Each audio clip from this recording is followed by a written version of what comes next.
Atlanta, Insight with Praveen Puram. Today, we have an esteemed guest, Dr. Sriram Biduduvolu.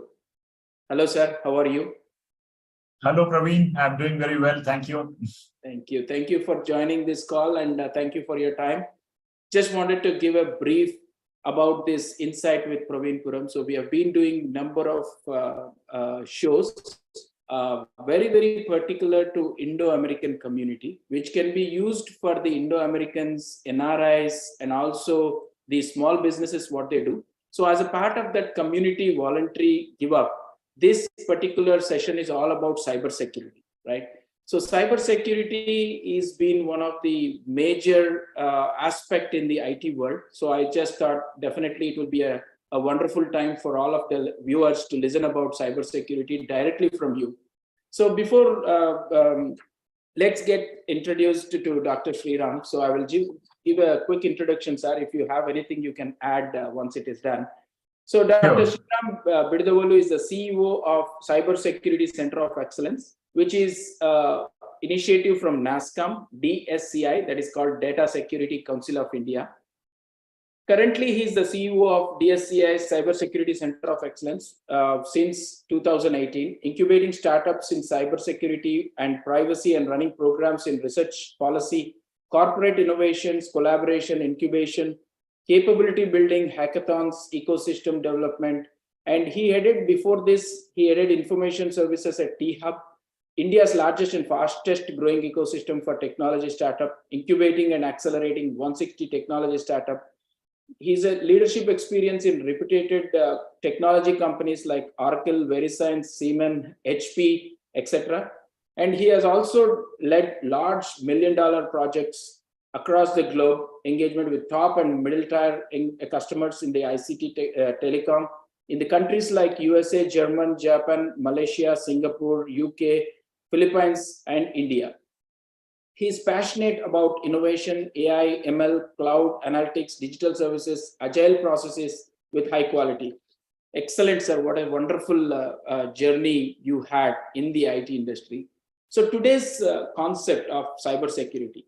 So before that, I would ask you if I have missed anything to introduce about yourself. Oh, no. Thank you very much for that generous introduction. Actually, when you put it out all like that, it looks very nice. But if you look at the list of troubles and failures we have, that would be a bigger, probably a bigger list. So that is there. And I'm very happy here to be here with in the such an esteemed presence. I'm sure a lot of the people there in Atlanta community, as well as the people from India who are watching, are great in their own fields. And we'll be happy to share experience as much as sharing and learning from each other as it is about my telling about cybersecurity. It's a very vast area and all of us are learners in that. Every year that changes. So can I get started on it, Praveen? Absolutely. I think probably we would love to hear from you. What is the significance of this particular COE and DSCI, Data Security Council of India, and how this is associated and how our small businesses, our IT folks can be facilitated or they can take the advantage of this from the state of Telangana? Oh, definitely. So all of you may have heard of NASSCOM, National Association of Software Services Companies, which is the apex premium body for the largest and most prestigious IT industry body in India. So DSCI is the cybersecurity arm of NASSCOM. Anything related to cybersecurity and privacy comes to DSCI, which is the sister concern of NASSCOM. It is established because of very strategic reasons. It's a very strategic area, cybersecurity. So that is there. Now, our COE, which I head, it's based in Hyderabad. That is a collaboration between DSCI and the government of Telangana, because government of Telangana, we are in this region in Hyderabad, and they said, why not build a cybersecurity cluster? Okay, so rather than merely giving awareness program, many other things, you actually are hands-on building the cluster. So I invite all of you to whoever are listening that if you have any programs, engagements, anything required in cybersecurity, please do connect with us. Okay, so that is one. So now the Cybersecurity Center of Excellence itself, what are the top overarching goals? The first is to strengthen the posture of cybersecurity and privacy in the ecosystem and make it very strong and resilient, the cyberspace. The reason is that when we come to the other goals as an industry body, we may say we are getting more business, we are capturing a share of the market, we are servicing global markets, but then you need to make your own cyber ecosystem extremely strong and resilient in India. Okay, so that is what we are aiming at. And in general, of course, we'll be helping all the others also do likewise. The second goal is to help the industry capture a share of the $2 trillion global cybersecurity market, which is out there. So all of us, whoever are partnering with us, who are with us, we help them capture the share of the market. We will need to do all this together because there is a vast gap between demand and supply. Okay, so somewhere your for example, the cyber talent itself, over 1 million professional shortfall, and also in India, and also probably the unemployment rate in cybersecurity would rate somewhere probably negative 10% to negative 14% of above, maybe up to 20% above. Okay. So the whole cyber industry is growing at a very non-linear pace. The third goal is to accelerate innovation and entrepreneurship in cybersecurity and privacy domain. Innovation and entrepreneurship are two entirely separate things. Okay. But both are required for the purpose of growing with the domain. So we incubate startups, cybersecurity and privacy startups in the domain. You'll be very happy to know that the Indian cybersecurity landscape, in that there are about 300 homegrown domestic cybersecurity product startups and companies, okay, which have grown beyond startups, obviously. Our companies are there. About 300 of them are there in India. Okay, and of course, we partner with many others from it, regardless of where they are. Okay, so these are the three overarching goals. Now, why this is important is, as I mentioned, it is a $2 trillion global market opportunity. First things. Now, that means the markets need to be there. People need to invest $2 trillion into that. What will happen if they don't invest is that will be hit with some $12 trillion of cyber attacks annually. That means the damage from cyber attacks will amount to somewhere around $10 to $12 trillion, which is a 300% increase from 2015 levels. So approximately 10% penetration of cybersecurity solutions today. With that, the total opportunity amounts to a staggering $1.5 trillion to $2 trillion market. We have detailed figures on what the breakup is, right from data protection, governance, risk and compliance, email security, cloud security, network security, identity and access management, security consulting, web security, IoT, endpoint security, application and security and operations management, SOC, and MSSP is managed security service providers. We have detailed breakups and all of these things. So we understand this space pretty thoroughly. So that is one of the main reasons. The other thing I would like to mention that in 2013, somewhere now, as per the Allianz report, Allianz with a Z, is an insurance company. Mm-hmm. Okay, so they're worldwide insurance companies, they measure risk really well, as all insurance companies do. So in 2013 or so, cyber risks were at number 12 or 13 position. And all the others were at the top: climate change, terror attacks, business interruptions, political unrest, so many things. Now steadily it grew to, in 2020, 19, 20, 21, all it grew to the number 1 position. So cyber risks are today at the number 1 position. By different analysts taken, obviously you take different people, they'll analyze in their own ways. It is anyway in the top 3. Okay, risks in the world. And it is actually at the number 1 risks. Because many others like climate change, political unrest, all these things you can see from a distance, you can take measures. Also, likewise, cyber attacks are completely unpredictable. At the moment, your bank account may be getting hacked, or a critical infrastructure where an enemy can simply attack the critical infrastructure and bring down the nation. In any ways, they can bring the nation to the knees. So that is what has happened. So if you see these Stuxnet involved, the entire, this is old one. Iranian nuclear program was brought to its knees merely with malware. They did not even have to enter the country. The entire nuclear program was damaged beyond control. So that is there. So with something that is the number one risk in the world, and it is really so, when Prime Minister Modi, 8 years ago, he approached the top leaders of the world. Whenever he met them, he asked them, what are the top three things that keep you awake at night? Invariably, cyber risks turned out to be among the top three. Then he went and asked NASSCOM and all that, what are you doing about it? That's how all the COEs and everything came about. And they are growing in stature now everywhere.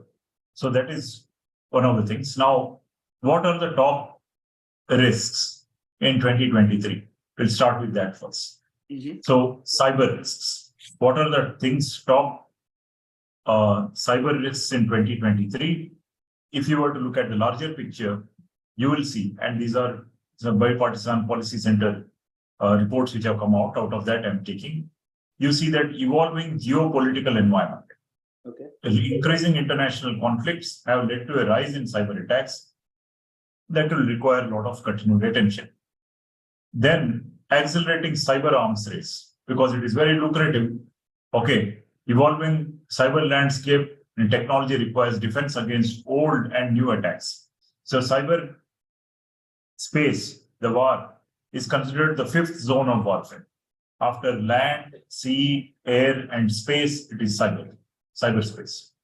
Then global economic headwinds. That means in uncertain times, resource allocation decisions could lead to unintended cyber risks, especially for SMEs, small and medium business enterprises, because they would not be able to afford in that. That's the reason why they're vulnerable there. Then overlapping conflicting subjective regulations. So a patchwork of cybersecurity and related data privacy laws creates barriers for companies navigating these regulations, creating the desire for far more coherent and flexible approach to regulations.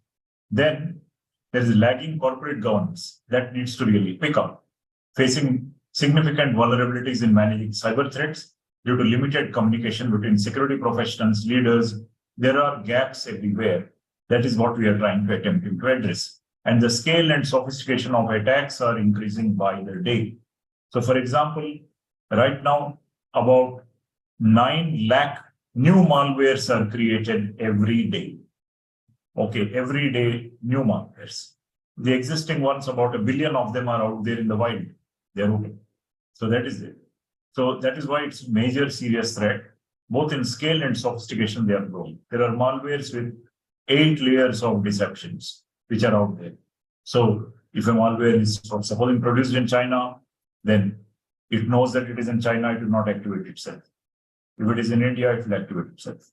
If it is in a test environment, it is intelligent enough to know it is in a test environment, it is being tested, it will not activate itself. If it is in a production environment, it will not detonate itself suddenly, but it will slowly activate itself and start doing sideways attacks and all that. So that's how intelligent they are. And lack of investment, preparedness, and resilience. Insufficient preparation, testing of operational resiliency, investments leave these public and private sector very open to attacks. So that is one of the key things. So as a rule of thumb, we always advocate about minimum 10% of your IT budget must be allocated towards cybersecurity. Go as high as 20%. The more critical the information is, the more you need to invest. Then vulnerable infrastructure. So one critical infrastructure faces unique cybersecurity threats, and public and private sector share the responsibility for securing essential services which are critical to daily life. Then the last one is talent security, the scarcity. So there is severe shortage of talent in cybersecurity domain and privacy domain. That is really, it is an open invitation to people who want to enter that. So many of them, they just jump into IT professionals, jump into some job, then they find that it is not that fulfilling. Well, here's an emerging technologies. Cybersecurity cuts across all horizontals and all verticals, right from hardware security to network security to middleware, infrastructure security. You have platform security, applications, cloud, and fake news detection, cyber forensics. 200 subdomains you will find. And then, of course, there are things like cyber diplomacy. There are things like privacy, where legal is required. And there's behavioral psychology. Okay, all of these are there involved. So that is the reason why there is something in it for everyone. It's a very good domain to be. So now, just a brief glimpse, if people have got, this is all high level view, but what are some 2023, what are some top 5, if you were to ask, dangerous attacks which are there? So of course, ransomware is there, but the new ones which are there coming up, malvertising, malicious advertising, paid campaigns that artificially boost the rankings of malicious websites for certain keywords. That is one thing that is coming up. Second thing is developers as targets. So software developers, obviously, they are being attacked. They are attacking software and application developers. Then there are, of course, dependencies and there are malicious components. Developers have escalated privileges because they need to experiment, they need to check out code and all. So the systems they use can be subverted to poison the software supply chain. That is easier to attack rather than directly attacking a bank. They may have strong controls. So what are they track down saying that what is the software that the bank uses? Then they go down to the developers and then of the companies which are developing products or solutions for the softwares, and then attack those and then finally infiltrate into the main companies. These are the targets. The third one is offensive use of AI with explosion of large language models like ChatGPT. Defenders should be able to expect attackers. Even has got democratized even non-technical users to ramp up their development of exploits and zero-day attacks, discovering vulnerabilities using these AI tools. In the dark web also you will find many tools which are out there, which you can use to attack. And the other one is weaponizing AI for social engineering. Use out to make the social engineering and impersonation attacks, for example, phishing attacks, highly believable, and then people will fall prey to those attacks. The last one is SEO boosted attacks. You use SEO to boost the rankings of their malware-ridden websites. So these are some of the things that one needs to really watch out for, and that is the thing. So what are we doing about this? Some of the fundamental trends of cybersecurity, what the industry is gearing up for in order to shore up, defend yourself against these attacks. So first is adoption of industry frameworks and standards like NIST, ENISA, MITRE. So you have MITRE attack, MITRE defend, MITRE engage frameworks, all of these very neatly well laid out. One can use this as a basic framework in order to build your solutions and products and use products. So the second one is regulations. You need to follow privacy, cyber frameworks, then directives and guidance. For example, certain breach reporting guidelines which are there, they need to be there. They need to be adopted. So as early as possible. So some of them privacy laws are being shaped up in many countries. So as UNCTAD report, UNCTAD report, some 137 countries are going to adopt privacy laws and norms. So one has to be prepared in some way, because when the law comes, the entire organization needs to be privacy ready. They can always tweak. It's an ongoing journey. Then the use of emerging technologies, automation, AI, ML, blockchain, RPA, quantum computing, all of these emerging technologies, they will be used in order to defend oneself. Okay. So the fourth one is going domain specific, like BFSI, specific attacks, specific frameworks, healthcare, manufacturing, drones, for example, drone forensics, and robotics, 3D printing, many of these emerging technology domain specifics which are there. So there will be cyber frameworks for these specific domains, while general principles will be there, but say automobile. So,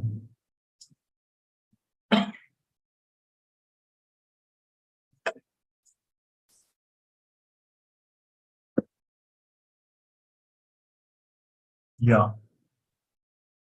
So automobile security, it elaborates on because it's full of components. The other one is integrated. An integrated approach would mean that a cyber stack approach, for example, integration between collaboration between parties, say threat intelligence sharing and cyber stack, and rather than a fragmented approach, you see how all these will fit together into your cyber posture and then use those. Then you have research and innovation, which is picking up strongly. Startups, cybersecurity and privacy space, investments, venture capital, all of these are flowing into that.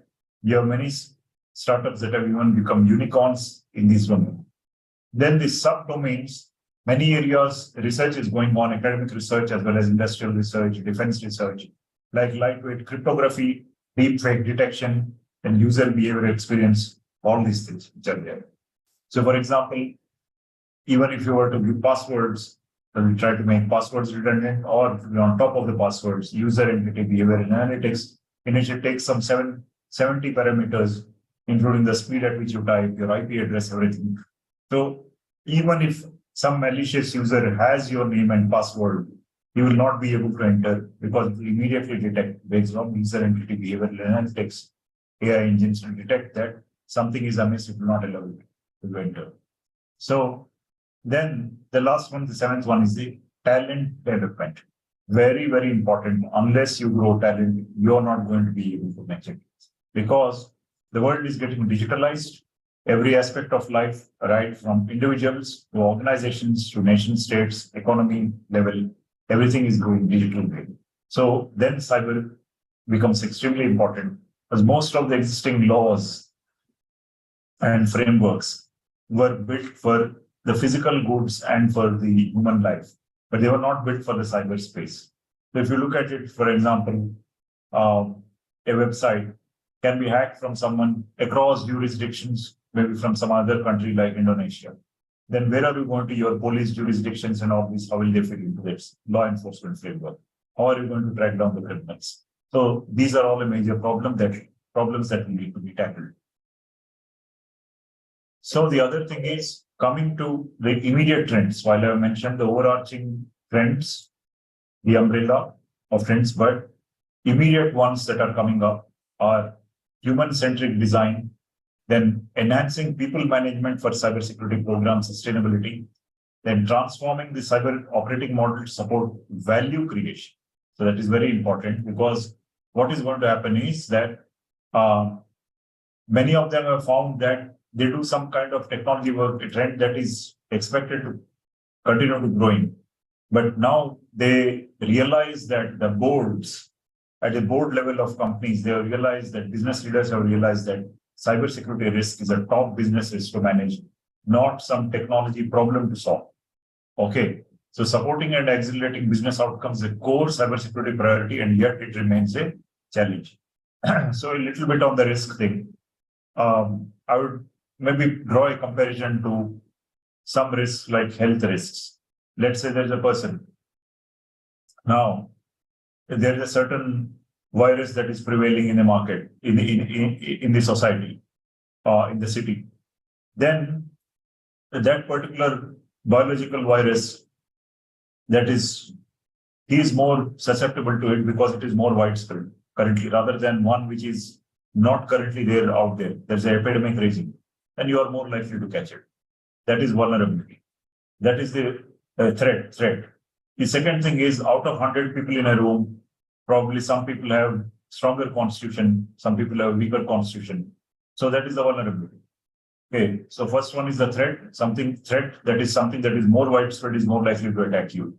The second one is vulnerability. The weaker you are, more likely you are able to catch the disease. The third one is that of impact, meaning that is it just a flu that you will catch that will come and will affect you for a little while and go away, or is it a very dangerous virus that will simply take lives?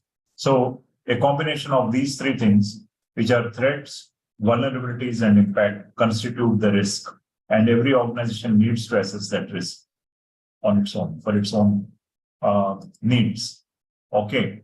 So you need to have an operating model for your needs. And the threat exposure management, the attack surface of a modern enterprise is very complex, and it creates fatigue because organizations are boundaryless, especially in this day and age of work from home, work from anywhere, and those kinds of paradigm. So constantly their exposure to risks is you need to understand and then implement constant programs to manage these risks. Okay, so they need to prioritize their security investments accordingly. Okay, and they need to keep evolving it. It's a living document. So I would again take an analogy and analyze it with the human body, let's say. Security is very natural. It should not be treated as something that is bolted on or fitted on as an afterthought. okay, and said that you prepared your product and now let's think of security. No, we always advocate security by design, privacy by design, and it should be inbuilt. The other thing to note is that security, cyber security or cyber defense is not a goal. It is not a checklist to be ticked off and said, fine, that is fine. It is not a fire and forget kind of thing, saying that, hey, I've installed one firewall, I've installed one antivirus, and I'm done. Okay. So the reason is that you please take the analogy of the human body. In that, your immunity system, your white blood cells, very natural. Almost all the living biological systems have defense systems. Now they don't go to sleep saying that, oh, there is no threat, fine, done. After that, we got rid of it, there is nothing, and let me sleep. Things seem to be safe. No, the immunity system is working constantly. The white blood cells are working constantly. So similarly, your systems need to be constantly there. There has to be a continuous security risk assessment. It cannot be a one-time thing. It's not a goal to be met, but it is a process to be followed. Okay. Then identity fabric immunity. That means incomplete, misconfigured, or vulnerable elements in the identity fabric. Those are the things which cause fragility in the systems. So actually tightening those areas will prevent most of the attacks, 85% of the attacks. And really the impact of financial breaches and all will be reduced. So identity and access management is extremely important. Then you need to have identity threat and detection response, and need to fortify and properly configure. Then cybersecurity validation that brings together all these TTPs, tactics, threats, and processes, tools required to validate how the potential attackers exploit identified threat exposure. So again, you need to have automated, repeatable, predictable aspects of this assessment and regular benchmarks of attack techniques, security controls, and processes. Then you will be able to ward off many attacks. Okay, and have mid-sized enterprises you need to rely on consolidated platforms to run security validation assessments. Platform consolidation is another important trend. So vendors are looking at consolidated platforms, not fragmented ones, around one or more cybersecurity domains. For example, identity security services may be offered through a common platform. GRC, governance, risk and compliance, privileged access management, all of these things need to be there. Continuous inventory security controls to understand.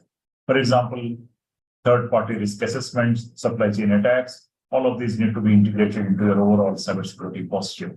It cannot be brought in as an afterthought, or you take a fragmented approach to it. Then one can have serious vulnerabilities. Then these composable businesses need composable cybersecurity.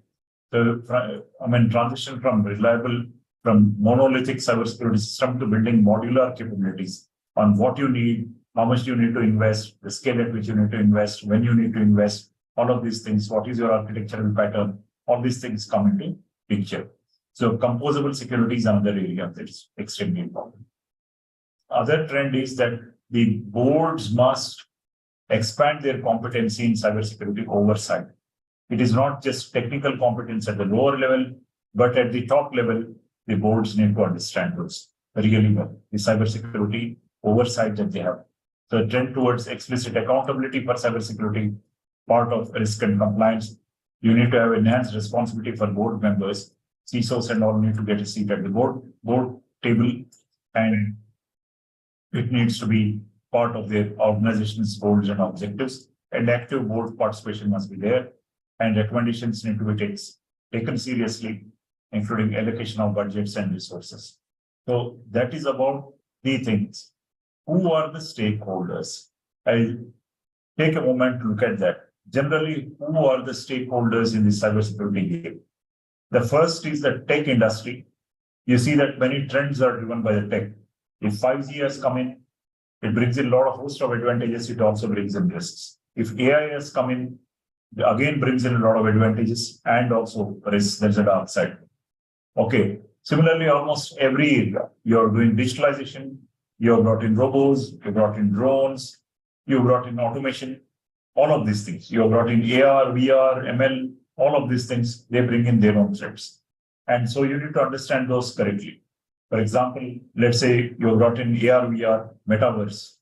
In that, you need to assess that if somebody has committed a crime in the metaverse, does that translate? You'll say, no, my avatar did it, and in metaverse, the regular rules of the real world don't apply. So you can do many things. So you need to be very cautious and spell it out very clearly. What is allowed, what is not allowed in your version of the metaverse which you have taken.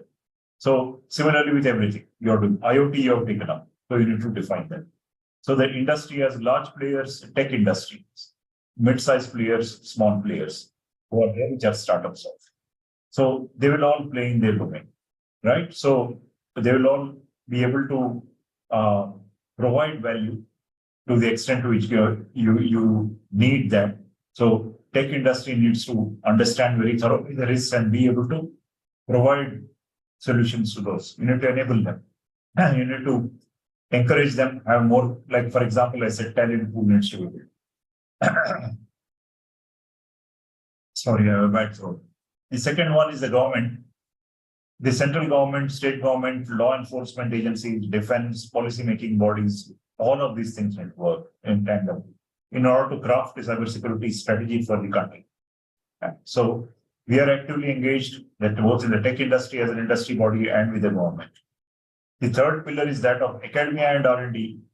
That means you need to conduct research, faculty development, student development programs. Well, we do all of these hackathons and also collaborations, specific programs in specific domains, hiring, making these students industry ready, conducting research, and also collaborations with other universities and engagements.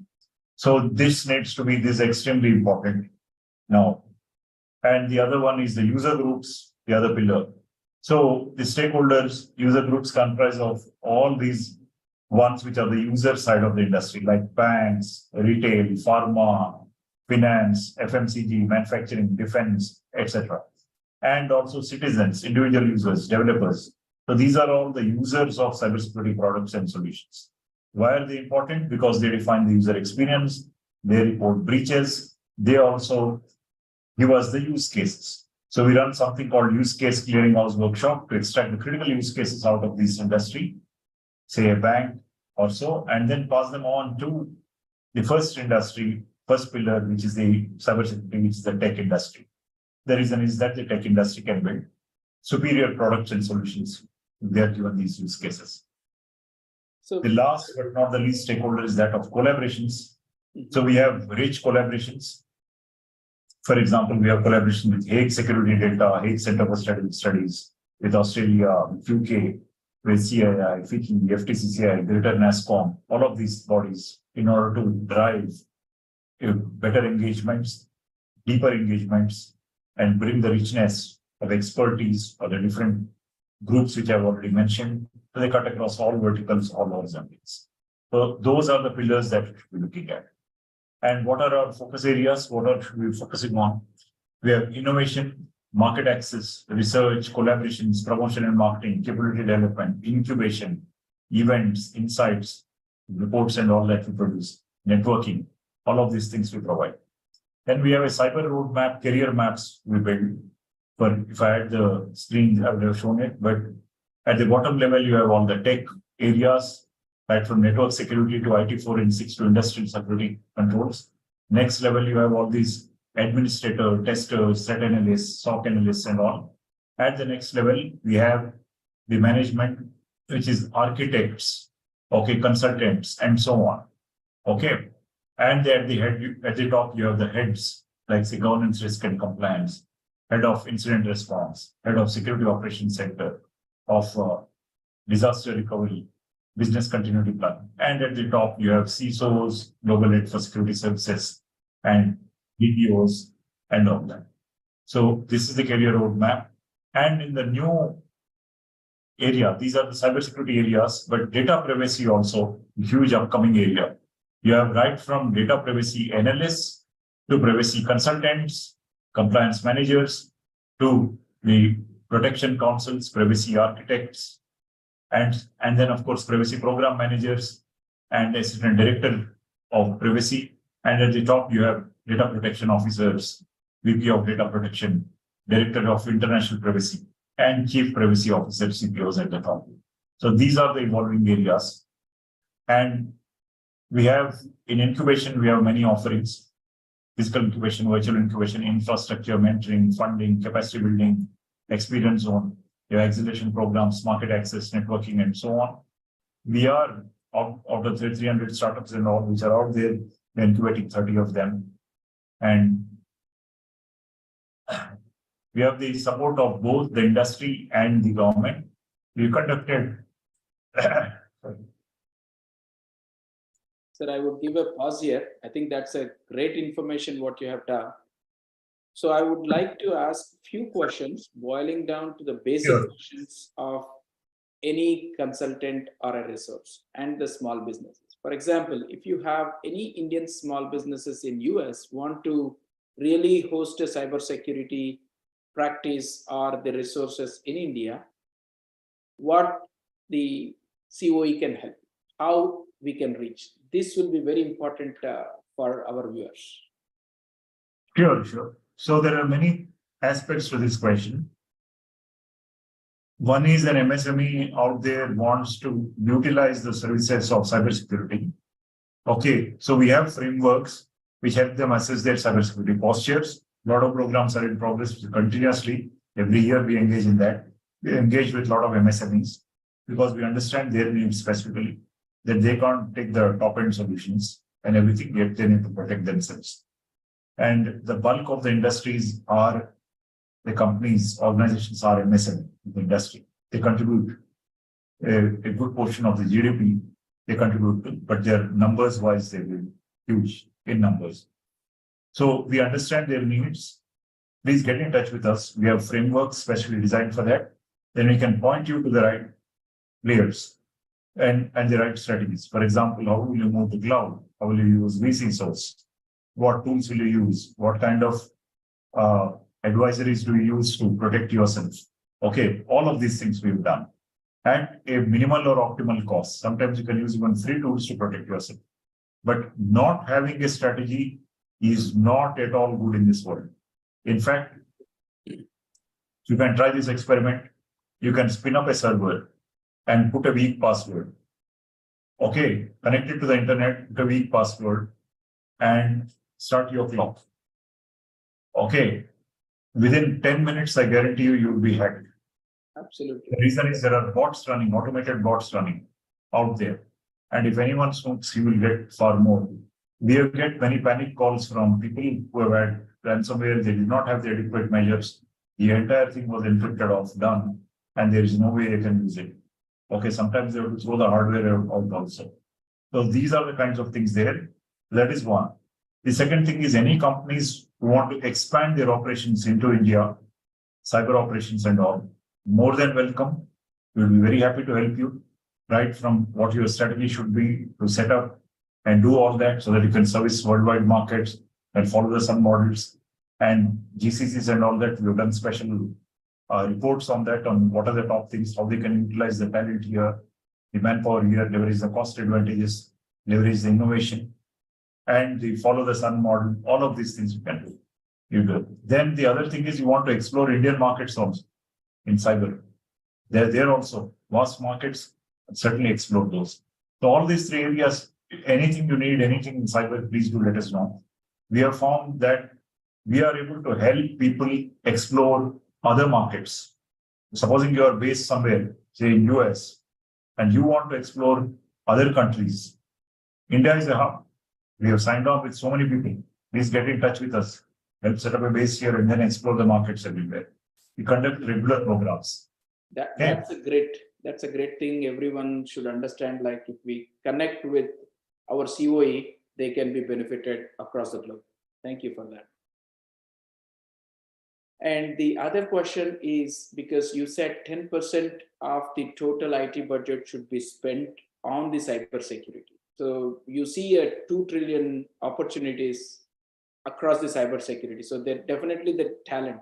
How do you see from your perspective, do we have enough talent across the globe or especially in India? At the moment, no. The answer is an unequivocal no. There's a huge gap between supply and demand. that it is waiting to be filled.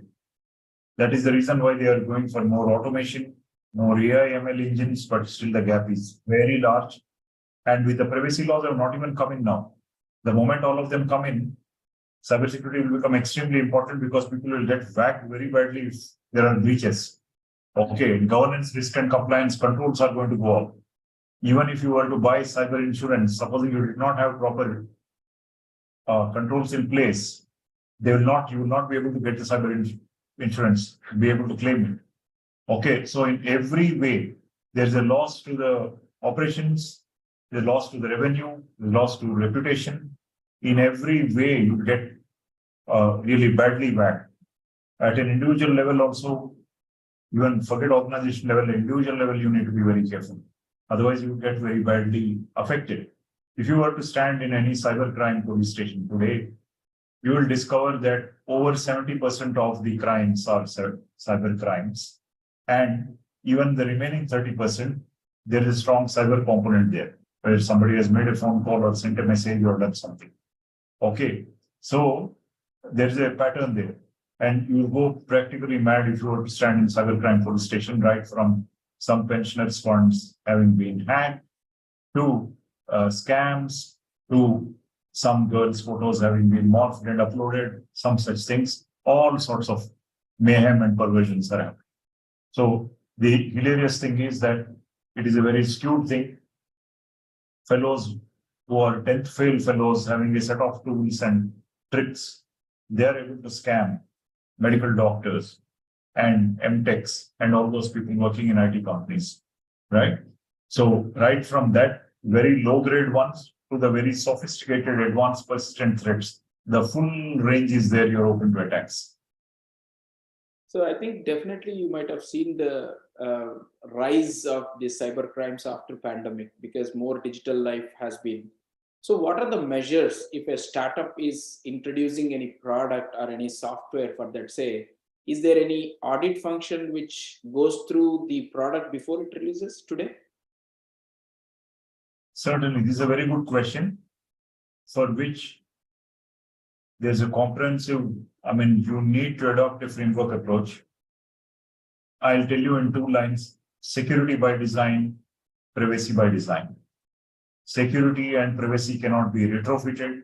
We have seen people coming with design, saying that here is my product, here is a great design I've done. And we go back, we tell them to go back and add security aspects to it. The design which comes back will be totally different. Okay, that they should have done in the first place. If you do not do that, you have fundamentally an insecure design and you're going on adding layers and trying to patch it. That will get badly hacked and you will land in the court of law or the customers will sue you or something bad is going to happen down the line. And it can happen any day. So better not take chance. Right from the beginning, you need to have ground up, you need to have security. Okay, you need to be absolutely safe that even from the platform also. So for example, let's say Windows, from the time it launched Windows 11 to now, until now, at least 2 GB worth of patches have been released, have been given. Some of them could be security fixes. Same thing goes with your Android also. So you cannot rely on the softwares which are out there. Okay, the video camera which is out there, may have vulnerabilities and may have been hacked. Okay, so you cannot rely on anything. So you need to have your own cybersecurity posture. You can't rely on everything and sleep. You need to have your own safeguards in place. Sir, you also talked about immunity, right? Everybody should have the immunity. You have to sleep relaxingly. The immunity should work on its own. So today, there are many softwares in the world everyone will be using. So are there any periodic audit checks like, the immunity boosters or something from the cyber security perspective from the government, from the policy making? Certainly. See, audit is something that by nature happens once in a while. Okay. Right? But just like your body's immunity system, you cannot have once in a while wake up and say, hey, is there any infection or anything? Let me take care of it and then go to sleep. It is continuous monitoring. Hey, let me give an example. let's say there was a port or some DDoS attack happens or something got compromised.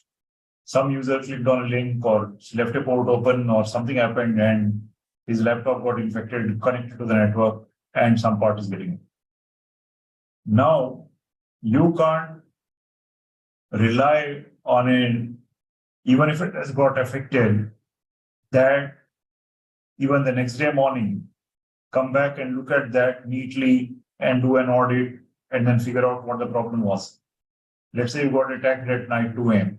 By that time, the entire network would have been compromised. Absolutely. Right?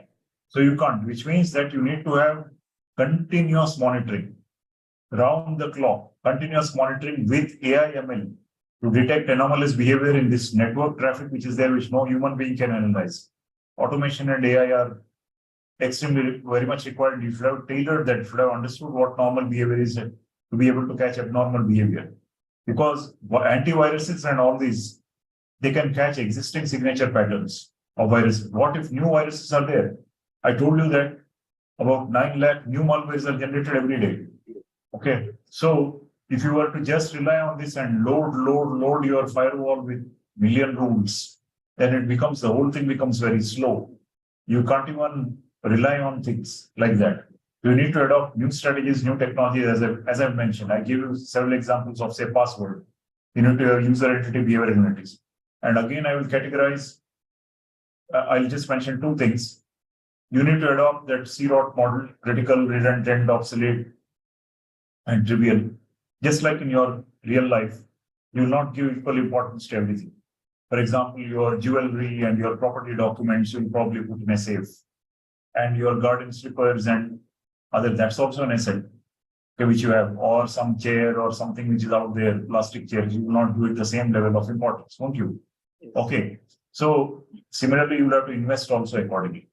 So that is the thing. And then you will need to appropriately guard, apply appropriate measures in the right places. So that is extremely important. Absolutely. Sir, in the interest of time, so we have a lot of content to be covered. I think you have already covered what the Center of Excellence does. So in the interest of time, we have another 2 to 3 minutes. I would love to hear from you. What is the message to the community? Number one, on their skill set, right? How is the opportunities in the cyber security? Number two, the Indian businesses, the US businesses, Indo-Americans having businesses, what is the message to them on the cyber security for any of the projects or product they implement? And the third is, because of the digitalization, every person on this earth need to have some knowledge on the cyber security. So what is these 3? How do you message it to the community well? Certainly. All these 3 are interrelated, by the way. Okay. Because it's a global economy, you're using everywhere because there are planet scale. All the things that you're using are there up for attack anywhere, or the services that you're using also, right? So first is the skill set which you would ask. So skill set, absolutely. Across the board, skill sets are required. If you're developing AI, ML software, those also need skill sets. So the game has got elevated at every level. Hardware itself cannot be relied on. Hardware may have embedded malwariant threats. That is the reason why people don't trust hardware from certain countries. Let's say telecom equipment or something from certain countries. You do not know really. That's the reason why from that level onwards, till your everyday behavior, even when you think you're not connected, you may be connected. You are walking and probably there's a video cam taking it. Okay, then privacy laws need to kick into picture. So skill sets are required across the board. I've mentioned a lot both in cybersecurity and privacy. So the message for the industry as such, as I told you, it is security by design, privacy by design, make the right investments. Now, for the cybersecurity communities or the ones which are there in US, please consider India as your partner. You cannot, because of the severe talent shortage, you need to have practically armies looking after your assets, your businesses, industry. So due to cost reasons, due to easy availability of talent, and due to innovative reasons, you need to, being in a different geography, you need to have several brains together. Those reasons you need to consider India as your very close partner. You need to have teams there looking at your stuff around the clock, and also automated ones, like SOC analysts or stuff like that. And also engineers and all working, whether directly with you or through partners also. So that is what it is. And this rapid digitalization, what is the knowledge required for cybersecurity at a base level? You need to have very, very good knowledge. We are introducing courses in universities, which are regardless of their branch, they all need to clear that course. Okay, on cybersecurity and privacy. So there are a set of courses also which are for digital well-being. Those are different. For example, you not get into cyber addictions or vulnerabilities and all. For example, for teenagers and all, or people who are there, even for elder people who are grown up also, their addiction to social media, addiction to this, so many kinds of difficult. So that really lowers your capability. So, and your well-being. So those are a different set, but cyber security wise, you need to be very safe. Okay. So right from the school and college level, that they should not fall prey, someone is cyber stalking, or girls are vulnerable, and so on, or people are vulnerable to scams. So those kind of things. To the level where professionals are there, let's say you are a software developer, you need to have a different set of skill sets to understand that you are protected very well. And in your code, which you're writing, that there are no vulnerabilities and all. Then there is another set, say network and system administrators. They are not the ordinary employees of a bank. Also, if they are compromised, then everything is all hell breaks loose, because one guy with privilege escalation gets into a network or system administration role, he can go and play havoc with databases. We have been called to banks, and then we saw that those fellows hackers had broken into the bank's deep accounts, including database of the bank, where they created fake bank accounts. And then they've done and deleted the logs so that they can erase the traces of their presence and all sorts of things. It is very dangerous. So there are different set of programs for different people.